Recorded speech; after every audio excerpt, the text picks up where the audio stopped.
नमस्कार. मी प्रदीप मुर्मे. आज आपल्यासोबत इरफान गुलजार अली सय्यद आहेत. निलंगा नगरपालिकेचे ते माजी बांधकाम सभापती आहेत. सध्या निलंगा नगरपालिकेची जी काही निवडणूक आहे, या निवडणुकीच्या प्रचारात कमालीचा वेग घेतला आहे. याच पार्श्वभूमीवर आज आपण त्यांच्याशी संवाद साधून त्यांच्या नेमकं भारतीय जनता पार्टी या पक्षाची या निवडणुकीमध्ये नेमकी काय परिस्थिती आहे हे आपण जाणून घेण्याचा प्रयत्न करणार आहोत. नमस्ते. नमस्कार. सर, सध्या निलंगा नगरपालिकेची जी काही निवडणूक आहे, जे त्या निवडणुकीच्या प्रचाराने कमालीचा वेग घेतलेला आहे. तर सध्या नेमकं तुमच्या पक्षाची काय परिस्थिती आहे, काय सांगाल तुम्ही आम्हाला या निवडणुकीमध्ये? सर, जवळपास पहिल्या दिवशीपासून मी आमदार संभाजीराव पाटील निलंगेकर साहेब आणि युवा नेते अरविंद पाटील निलंगेकर साहेब यांच्यासोबत शहरामध्ये निलंगा नगरपालिकेच्या निवडणुकीच्या प्रचारामध्ये अगदी पहिल्या दिवशीपासून मी सोबत आहे. आम्हाला जे आम्ही मागच्या काळामध्ये जे काम केलं आहे त्या कामाच्या मोबदल्यात लोकांचं भैया आमदार साहेब आणि अरविंद भैया या दोघांवर जे लोकांचं प्रेम आणि आशीर्वाद भरपूर भेटत आहे, प्रतिसाद भरपूर भेटत आहे.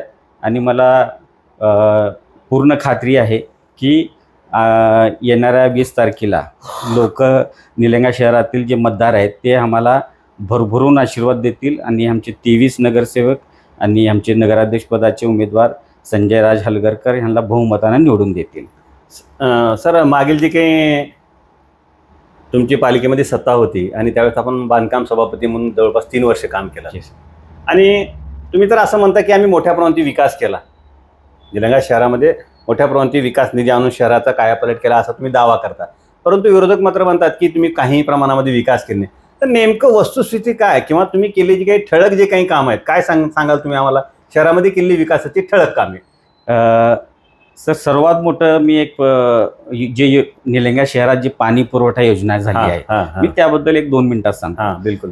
कारण की शहरामध्ये पिण्याच्या पाण्याचा फार मोठा प्रश्न होता. मी जेव्हा निवडून आलो, आमदार संभाजीराव पाटील निलंगेकर साहेबांनी आणि युवा नेते अरविंद पाटील निलंगेकर साहेबांनी जवळपास 105 कोटीची पाणी पुरवठा योजना निलंगा शहरामध्ये मंजूर केली. बरोबर. आणि 18 महिन्यात, फक्त 1.5 वर्षामध्ये की आम्ही ते योजना आमच्या काळामध्ये पूर्ण केली. कोरोना काळात सुद्धा आम्ही त्याला गती देण्याचं काम केलं आहे.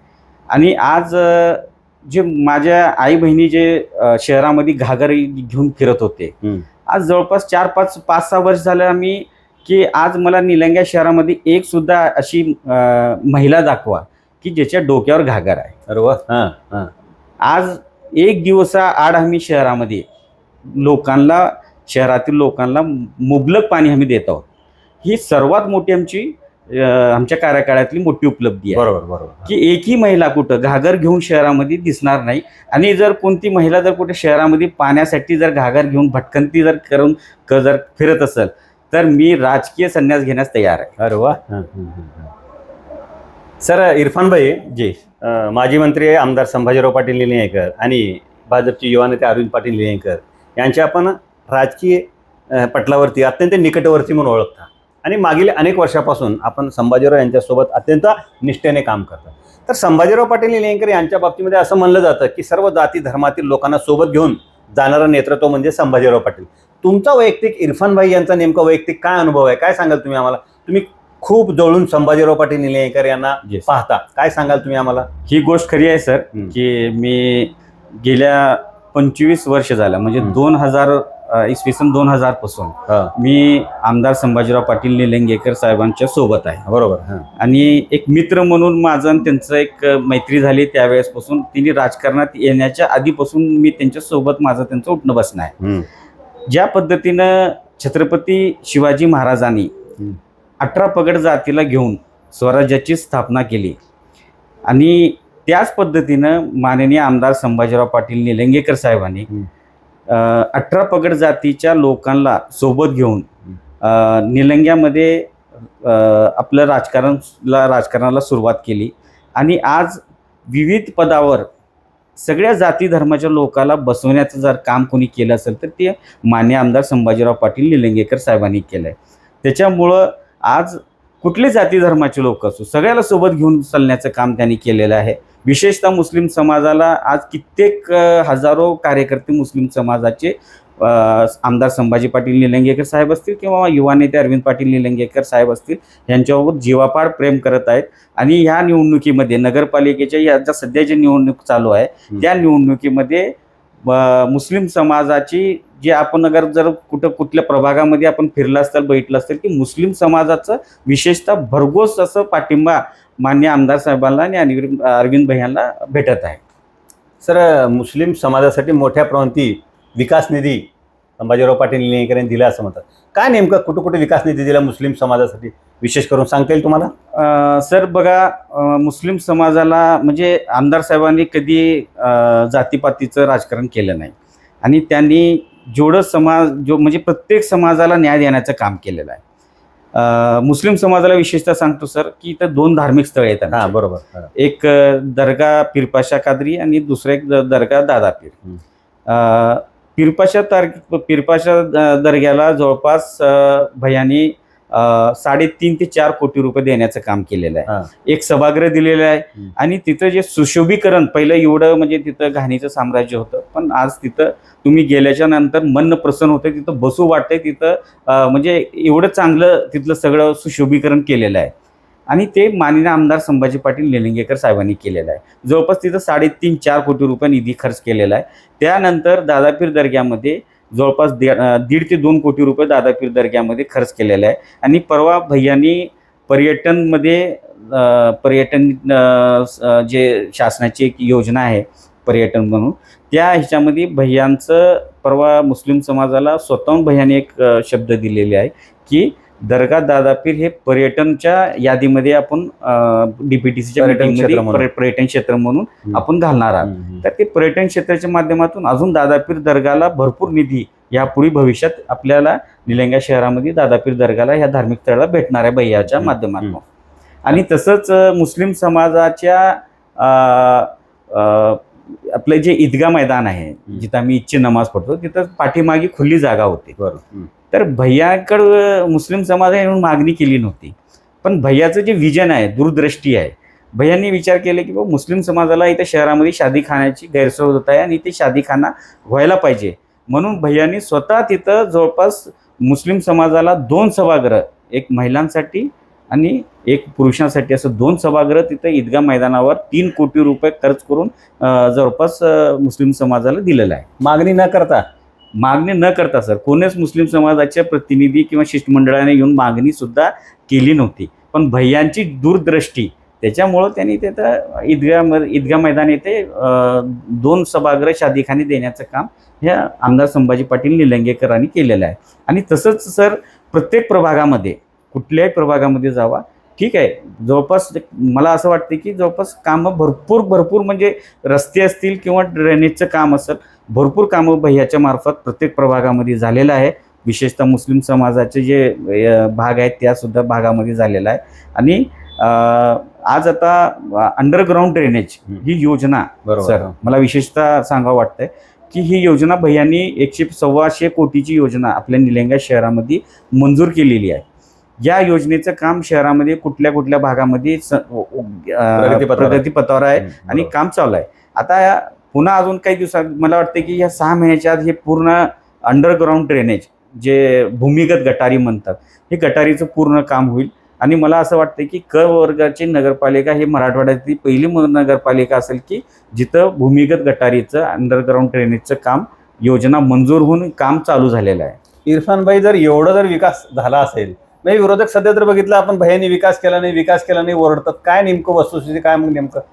सर विरोधी लोकांचं जे आहेत त्यांना जे नगराध्यक्ष उमेदवार असतील त्यांना भैयांनीच मागच्या काळामध्ये जे काँग्रेसचे उमेदवार आहेत त्यांना भैयांनीच जवळपास एक 10-12 महिन्याचं नगराध्यक्ष पदाचं त्यांना संधी दिली गेली आहे. आणि त्यावेळेस सुद्धा आमदार संभाजीराव पाटील निलंगेकर साहेबांनीच त्यांना अध्यक्षपदाच्या खुर्चीवर बसवलं होतं.